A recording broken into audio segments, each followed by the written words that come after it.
So I guess we'll start out with just basic preparation, your basic preparation for an event like this. So how do you personally prepare for a LAN event like MLG? For me, I mean, I play full time throughout the year pretty much. But one of the things I do is before an event, I take usually a week or most often it's like more like 4 or 5 days before that where I cut back on my lessons and I cut back on my streaming and I just whatever matchup I really want to work on, I go through. I find a bunch of practice runs of that race and I just grind out a ton of like more intense practice games, more focused on just working on my stuff. Whereas, not right before an event, I'm often doing a lot more coaching, doing a lot more streaming, a lot more community stuff. So it's really kind of centering and focusing on my play a little bit more than usual. What have you been practicing specifically then? What matchups or with who? Okay, so the last week I've been trying to focus a lot on PvP because that was a matchup that historically was by far my best, but I felt the last couple weeks I kind of took it for granted it was slipping a bit. So I've been working a lot on that, and then also a little bit on PvT because that's my weakest matchup. I wanted to shore it up and make that so I'm not hopeless against a Terran. I want to go in against Terran and say, okay, I can beat this guy.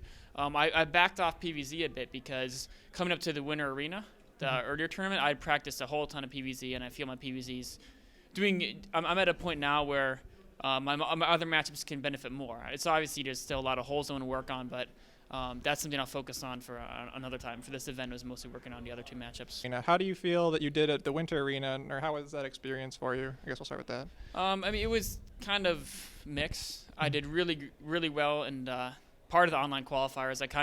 I fell off at the end of the online qualifier, but I kind of already qualified, so that was an important thing. But at the actual event, I went in feeling like my play was extremely strong, and in the first game, I felt extremely strong. I played probably the Zerg who does the best against foreign Protosses right now.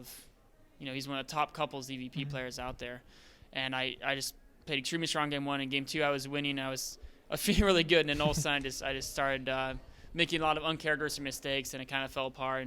And so I went out of the tournament, much faster than I wanted to, and I didn't like my results at all. But I also felt that okay, if I fix a couple things in my play, I can look at the games that I did really well, and I'm like, okay, I can hang with the top guys if I just need to shore up a couple elements in my play.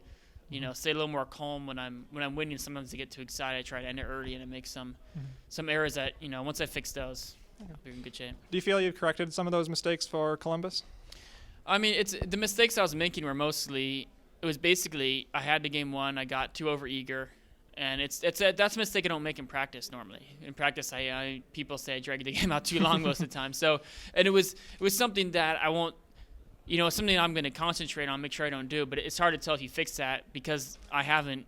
It's a situation that only occurs in a high pressure LAN game that, of course, you can't simulate until the next time. So, I'm pretty sure it's not going to happen again. But we'll find out. We'll find out tomorrow. So a big part of your, storyline coming into Columbus is your teams. You started off the year on EG, and I think like about 2 months later, you're on Infinity 7 going through Rain. So I guess I want to talk a little bit about, just in general, how has switching between the teams affected your play, or has it at all, or in what ways? It's definitely affected my play a bit. One thing is, when I found I wasn't going to be on EG anymore, sometimes it's a little demoralizing. You have to go and search out for a team. It's a lot of extra work, and your mind's not as focused on the game as it would be when you feel safe and secure in your situation. So each time when I found out, and when EG, I found out EG didn't want me anymore, and then later on when I found out that Rain wasn't, they lost their funding and the team had to die. There was maybe like a week there where I wasn't practicing as hard. I wasn't just quite as engaged with the game as normal. So it does take a bite out of your practice. It's hard on your mentality a bit, but I'm really quick at bouncing back from things like that. I have pretty good grip over my own mind. So it wasn't a huge deal to me. Mm-hmm. I guess then in both instances with EG and Rain, was it like, did you expect that you would find yourself teamless, or was it kind of just immediate and you were kind of taken aback by it? With EG, I kind of knew it was probably gonna. I didn't know until it actually did happen. For sure, they never gave me any, super advanced warning until it actually happened. But But I kind of feel that EG didn't really have a design for how I would fit in with the team, and so I was like, okay, if they're not really working to figure out a way that I'd fit in with their model of business, it's probably not a good sign for me. And then with Rain, it totally came out of the blue. And so that would kind of suck to have to go through that process again in so soon in time, but it worked out well. I found a great team, and I'm happy I'm able to be here and representing, playing with a bunch of cool guys, and we have a lot of good teammates, Jacko, Pyre, Crazy Moving, a lot of good players on the team. I guess a small tangent. How have you met any of your teammates before, like in person or just online, and what's your interaction with them been like so far? I've seen one or two of them before, but I haven't really. I haven't really interacted with them outside of the online environment until this event. So that's always something that's, meeting the team is going to be some guy that you just end up disliking when you meet him in real life. Everyone's a little bit different online in real life. But so that was in a little bit of the back of your head when you meet people the first time. But, we all kind of shared a room last night and everyone got to know each other, and it was really cool. So they're all nice guys. And how has the switch affected your, pro gaming lifestyle? Have you had to make any significant changes to how you operate your career as a pro gamer? Have you been coaching more to kind of stay a little bit on top of things, or how has that played into effect? Nothing's changed a whole ton.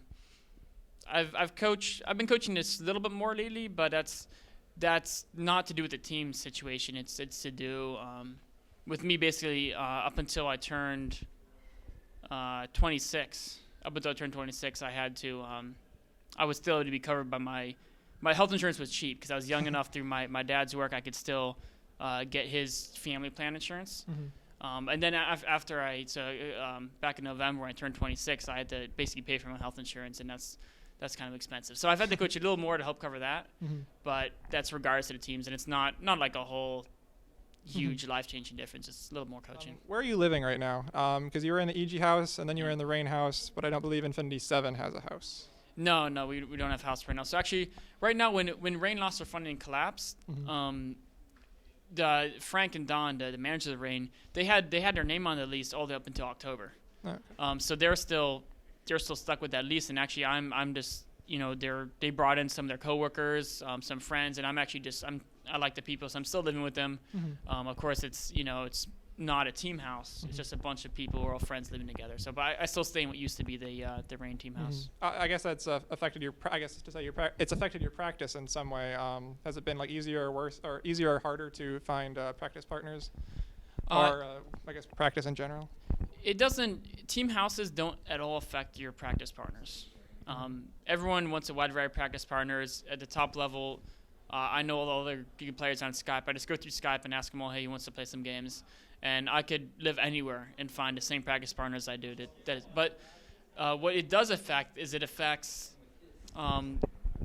sometimes you can have a higher quality of practice because there's always that little thing, if anyone who's done anything competitive, whether it's a sport or whatever, or even studying, something that you got to put a lot of hours into, try to get better at something, try to learn something. There's always a certain point where something in the back of your head is like, hey, you should take a break now, or you get a little lazy, and maybe even if you keep working, you're gonna lose a little bit of concentration, you lose a little bit of focus, and it's hard to stay engaged with a certain specific type of material for a long amount of time. And the one thing that Team House really helps with that regard is that there's people around doing the same thing. So there's a little bit more kind of team motivation. I mean, it's not like you get demotivated, but it's the team spirit kind of helps your focus a little bit better, I think. Is there anything then with anything specifically, I guess in terms of team spirit that you miss about the EG/Rain houses?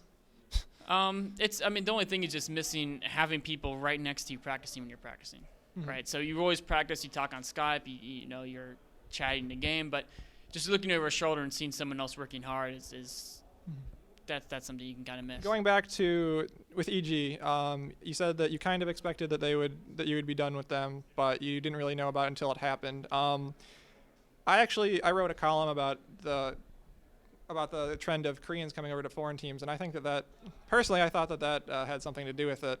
And this was around the time that it was still only kind of a rumor that you and StrifeCo were out. So how do you feel personally about the trend of Korean players coming over to join foreign teams?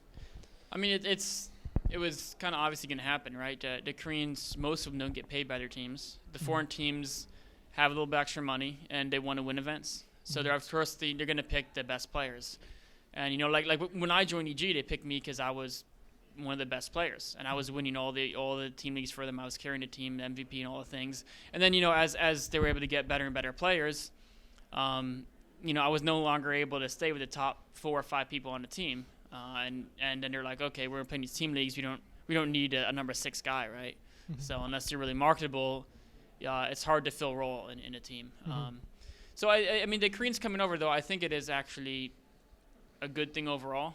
Obviously, it's negative for certain players who can't get the salaries they would want to get. They can't get the position teams they want to get. But it also helps prevent top foreigners from being complacent. Because you'll see players who are, like, they're in the top 10 in the foreign scene out of the non-Koreans.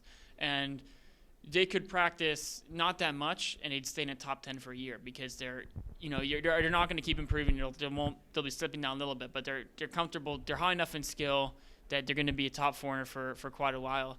And then, you know, this way it'll be, you know, maybe they'll still be a top foreigner, but with all these Koreans coming in, they have to compete with them, and it'll help drive the skill level a lot higher in the game. Do you bear any sort of, like, I guess, not ill will, but are you, I guess, like, resentful at all, or do you feel like kind of jaded about that you kind of got, do you feel like you got shafted in any way? Or? No, I mean, it was something, I don't feel any ill will towards them. I mean, they obviously have, you know, a certain amount of funding, they can afford a certain number of players, and that's kind of, you know, just the way it is, right? If you're not one of the top couple on the team, they're not going to need you, and that's it's you know, it's business, right? If you want esports to be real, we have to treat it like it's real, and not you know, not something other than business. It's not, you know, buddy, we're all friends and going out. It's, you know, everyone needs to make this as a viable market so we can all actually have real careers, right?